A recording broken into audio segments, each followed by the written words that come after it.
Today, we are going to learn how you can record multiplication using arrays and partial products. Let's look at our question. A pet store bought 3 fish tanks to display different types of fish. Each tank holds the same amount of water. How much water will it take to fill 3 tanks? I'm going to start by underlining the question. We want to know how much water it will take to fill 3 tanks. We know that they each hold the same amount of water, and each tank is 245 gallons, which we can see over here. If we are going to fill 3 of them, then we need to multiply 3 times 245. Yesterday, we learned that partial products are products found by breaking one factor into ones, tens, hundreds, and so on, then using the distributive property to multiply each of these by the other factor. If you look over here, they just put 245 into 2 groups of hundreds, then 40, then 5, and they repeated it 3 times. We are going to multiply 245 times 3 using partial products. I am going to explain what they did right here. First, make sure that you write down the problem correctly. Write it as if you are doing an algorithm, just like I have. 245 times 3. First, we are going to begin multiplying our ones place. There is a 5 in the ones place in 245. So we are going to multiply 3 times 5, which is 15. Next, we are going to multiply the tens place. And this 4 is not really a 4.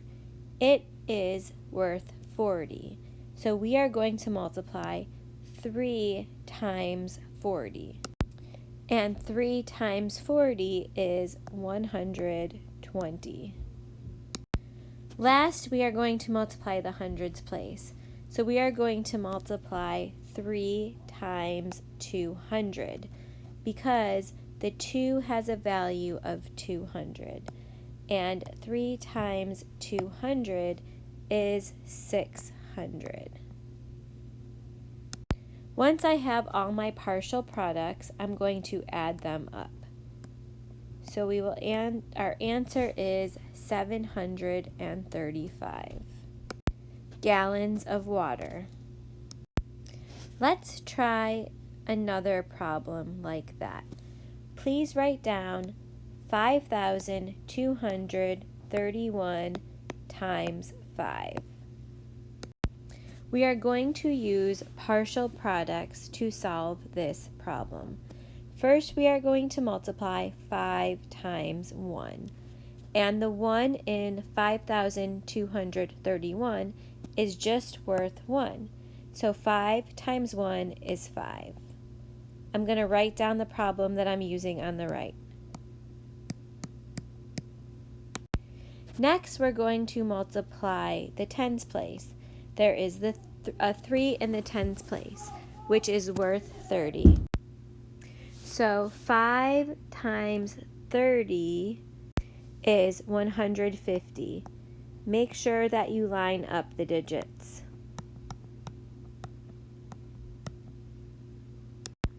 Next, we are going to do 5 times 200. And 5 times 200, be careful when you're doing 5 times 200. 5 times 2 is 10, and then you have to add back on those 2 zeros. So 5 times 200 is 1,000. And make sure you're lining up your digits. Finally, we are going to do 5 times 5,000. And 5 times 5,000 is going to be 25,000. Once you have all your partial products and they are lined up, you can add them together. So we have 5, 5, 1, 6, and a 2. So our answer is 26,155.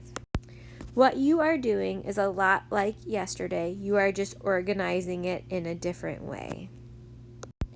Let's do the guided practice together. Number 1.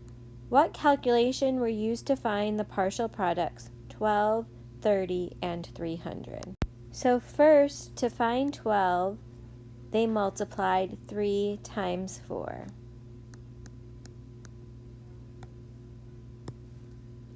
To find 30, they multiplied 3 times 10.